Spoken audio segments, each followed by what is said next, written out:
నా family life ను మొత్తం టోటల్ గా కూడా గడప గడప తప్ప ప్రజల కోసం తప్ప ఏ మాత్రం కూడా కనీసం ప్రజలను అనునిత్యం ప్రజలకు అందుబాటులోని చేయడం అనేది నేను చేయడం జరిగింది. దానికి కూడా నేను ఇప్పుడు బాధపడడం లేదు. ఓటమి గెలుపు దైవాధీనం. నేను ఒకటే నా నియోజకవర్గం నుండి ప్రజలకు, నా నాయకులకు, నా కార్యకర్తలకు నేను ఒకటే విజ్ఞప్తి చేస్తున్నాను. రాంభూపాల్ ఎప్పుడు మీకోసం ఖచ్చితంగా పనిచేస్తాడు, మీకోసం అందుబాటులో ఉంటాడు. కార్యకర్తలకు, నాయకులకు అందరికి కూడా అందుబాటులో ఉంటాం.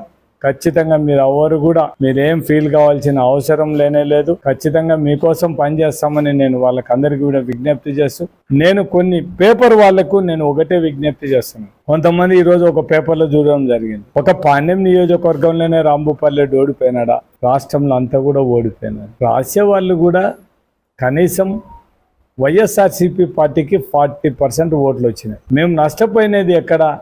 మా ముఖ్యమంత్రి మా మాటని, అధికారులు మా మాట వినింటే మాత్రం మేము ల్యాండ్ టైటిల్ యాక్ట్ మనల్ని కొంప ముంచుతాది. మేము ఆ రోజు కూడా చెప్పాం, గడప గడపలో తిరిగేటప్పుడు ప్రతి ఒక్కరు కూడా మమ్మల్ని అడుగుతున్నారు, మీరు దీన్ని మొత్తం ల్యాండ్ టైటిల్ యాక్ట్ని ఇప్పుడే వద్దు, దాన్ని ఇప్పుడు ఎలక్షన్ అయిపోయిన వరకు దాని గురించి ఆలోచన చేయొద్దంటే మాత్రం ఎవ్వరు కూడా దాన్ని మా వాళ్ళు సమర్థించడానికి చూసినారు. కానీ తెలుగుదేశం వాళ్ళు పని కట్టుకొని నామినేషన్ వేసిన విత్రాయిల వరకు కూడా పాణ్యం నియోజకవర్గంలో రాంభూపాల్ గెలిచాడని కేవలం ఈ వారం రోజులు మొత్తం 10 రోజులలో మొత్తం సీన్ మొత్తం ఈ ల్యాండ్ టైటిలింగ్లో ఒకటి బాగా దెబ్బపడింది. మాకు పట్టు అనుకునే గ్రామీణ ప్రాంతాల్లో ఉండే మా లీడర్లమ్మడి తిరిగిన రైతులు కూడా వాళ్ళ భూములు పోతాయని భయపడి వీళ్ళు చెప్పే మాటలకైతేనే ఇంకొకటైతే బుక్కుల మీద ఫోటోలు ఉన్నాయి, ఇవన్నీ మీకోసం, మీ ఫోటోలు వేసుకున్నారో అవి వెళ్ళి ఎక్కడైనా ఇవి తాకట్టు పెట్టచ్చు అని చెప్పారు. చాలా మంది లేడీస్ చెప్పడం జరుగుతుంది. ఇంట్లో ఉండేటోళ్ళు ఎవరైనా వాళ్ళకి ఎవరికి ఓటేసినామంటే మా భూములు గుంజుకోవడానికి భయపడి మేము తెలుగుదేశానికి ఓటేసినామని చెప్పడం జరుగుతుంది. అంటే అంత పరిస్థితి మేము మా చేతులారుగా మమ్మల్ని ఎవరు ఓడగొట్టలే. మేము కొన్ని తప్పుదారులు చేయడం వల్లనే మేము ఓడిపోయినాం తప్ప ఏదో వాళ్ళు. దాంతోపాటు ఇసుక పాలసీ ఒకటి కూడా మాకు అది ఒక పెద్ద మైనస్. టౌన్లో ఉండే గౌండాలు కానీ వీళ్ళందరూ కూడా కూలీలు పనిచేసే వాళ్ళు కానీ వీళ్ళందరూ కూడా టోటల్గా వాళ్ళందరూ కూడా దీని ప్రాబ్లం. అది కూడా ఒక రెండోది మైనస్ పాయింట్. మూడోది మందుబాబులు అంతా కూడా ఎక్కడ కూడా ఏ రాజకీయ పార్టీ కానీ మేము మందు దండిగా ఇస్తాం, మీరు మంచి మందు తాగండి, మీ సంసారాలలో పోగొట్టుకొని చెప్పే నాయకులు ఎవరిని చూడలేం కదా. ఇప్పుడు కొత్తగా మనం చూడడం జరిగింది, మీకు మందు ఇచ్చేస్తాము, నాణ్యమైన మందు ఇస్తాం, తక్కువ రేటుకి ఇస్తాం, బాగా తాగండి అని చెప్పే నాయకులు మనం అందరం చూస్తున్నాం. కాబట్టి ఇప్పుడు అదే ఒకటి. ఇంకా లేడీస్కు మాత్రం మేము ఆ రోజే చెప్పడం జరిగింది, మొత్తం మనం కూడా లేడీస్కి ఉచిత బస్సు ప్రయాణం ఇచ్చేస్తామని చెప్పడం జరిగింది. 1,00,000 రూపాయలు రైతులు రుణమాఫీ చేస్తామని చెప్పినంటే ఈరోజు మా పరిస్థితి ఇట్లా ఉండేది కాదు. కానీ మా ముఖ్యమంత్రి ఆలోచన చేసింది ఒకటే, లేని డబ్బుల కోసం మనం ఏ విధంగా ప్రజలను మోసం చేస్తాం, మనము ఎలక్షన్లో మాట చెప్పినది ప్రతి ఒక్కటి నెరవేర్చాలనేదే జగన్మోహన్ రెడ్డి ఉద్దేశం. అందుకే ఈ మాటలు మనం ఉండే ఈ రాష్ట్ర ఆర్థిక పరిస్థితి ఇంట్లో మనం చేయలేమనే ఉద్దేశంతోనే ఎంతవరకు చేయడానికి అవకాశం ఉందే అదొకటి చేయడం.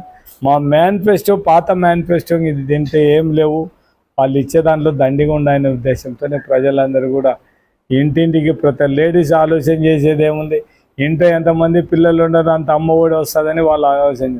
దాంతోపాటు 18 ఏళ్ళు పైన ఉండే వాళ్ళకి అందరికి కూడా నెలకు 1,500 ఇవన్నీ క్యాలిక్యులేట్ చేసుకోవడం జరిగింది. కాబట్టి ఈరోజు ఈ పరిస్థితి మేము అందరం కూడా ఈరోజు ఒకటే మేము మా ప్రజలకు అందరికి కూడా విజ్ఞప్తి, మీరేం అధైర్యపడాల్సిన అవసరం లేదు. ఖచ్చితంగా ఇంతకుముందు ఏ విధంగా పాణ్యం నియోజకవర్గం నుండి ప్రజల కోసం పనిచేసి మొత్తం ప్రజలకు అందుబాటులో ఉన్నాం, ఇప్పుడు కూడా అదే విధంగా ఉంటాం. మా నాయకునికి మేమందరం అండగా ఉంటాం, కార్యకర్తలకు అండగా ఉంటాం, మా నాయకులకు అండగా ఉంటాం, ప్రజలకు కూడా అండగా ఉంటాం. మేము ఒక 6 నెలల వరకు ఏం మాట్లాడదలుచుకోలేదు. తెలుగుదేశం ఇచ్చిన సూపర్ 6 పథకాలన్నీ కూడా ప్రజలకు ఏ విధంగా అందియగలరు ఇలా అందరికి కూడా ఇస్తామని చెప్పినారు. మేము అంతకుముందు కులం చూడలేదు, మతం చూడలేదు, పార్టీ చూడలేదు. ఇప్పుడు కూడా అదే విధంగా వస్తాయా రావనే చూడాలి. కేవలం కొంతమందికి ఇస్తారా లేకుంటే అందరికి ఇస్తారా అనేది మాత్రం చూసిన తర్వాత ప్రజలకు అన్యాయం జరిగితే ఖచ్చితంగా ఒక 5 నెలలు 6 నెలలు వీళ్ళు ఎట్లా పరిపాలన చేస్తారని చూసిన తర్వాత మాత్రం ఖచ్చితంగా ప్రజలలోకి ఇవ్వడానికి మేము సిద్ధంగా ఉంటాం. దాంతోపాటు మా కార్యకర్తలు నాయకులు అందరినీ కూడా మా వెంట తీసుకొని పోయి మొత్తం ప్రజలకు ఏది మంచి జరిగితే దానికోసం ఫైట్ చేయడానికి మేము సిద్ధంగా ఉంటాం. నేను గెలిచిన వాళ్ళని కూడా తెలుగుదేశం నాయకులను కోరేది ఒకటే, మేము 2019లో గెలిచినప్పుడు ఇట్లా హరాస్మెంట్ చేయలేదు, ఇళ్ళ మీదకి పోయి శిలాఫలకాలు పగలగొట్టడం ఇవన్నీ ఏం చేయలేదు. మీరు అది చేస్తే మొత్తం మళ్ళీ చరిత్ర మళ్ళీ ఒకసారి పునరావృతయ్యే పరిస్థితి. ఎవరైనా గెలిచిన మామూలుగా సహజం ఎక్కడ ఉంటే ఓడిపోయినాడు కోపం తట్టుకోలేక నాకు ఓట్లు వేయలేదని వాళ్ళ మీదకి పోయేది ఉంటుంది. కానీ ఇది రివర్స్ ట్రెండ్ చూసాను. గెలిచినోడు ఓడిపోయిన వాళ్ళ మీదకి, మామూలుగా అయితే గెలిచిన వాళ్ళు ఇళ్ళ మీదకి, ఓడిపోయిన వాళ్ళు మాకు అన్యాయం జరిగింది, మాకు ఓట్లు వేయలేదని మీరు మమ్మల్ని మోసం చేసినారని పోవాల్సిన రివర్స్. వీళ్ళంతా మొత్తం మేము గెలిచినామని బలం చూపించుకోవడానికి ఇళ్ళ మీదకి పోవడం ఇది ఎంతవరకు సంబంధించి? ఇది ప్రజాస్వామ్యం ఇప్పటికైనా మించిపోయేం లేదు. మీరు ప్రజలకు మంచి చేయండి, మేము కూడా సపోర్ట్ చేస్తాం తప్ప ఇటువంటి దౌర్జన్యాలు చేసి వాళ్ళని వీళ్ళని బెదిరిస్తే మాత్రం చాలా కష్టమైపోతుంది. ఇది ప్రజాస్వామ్యము.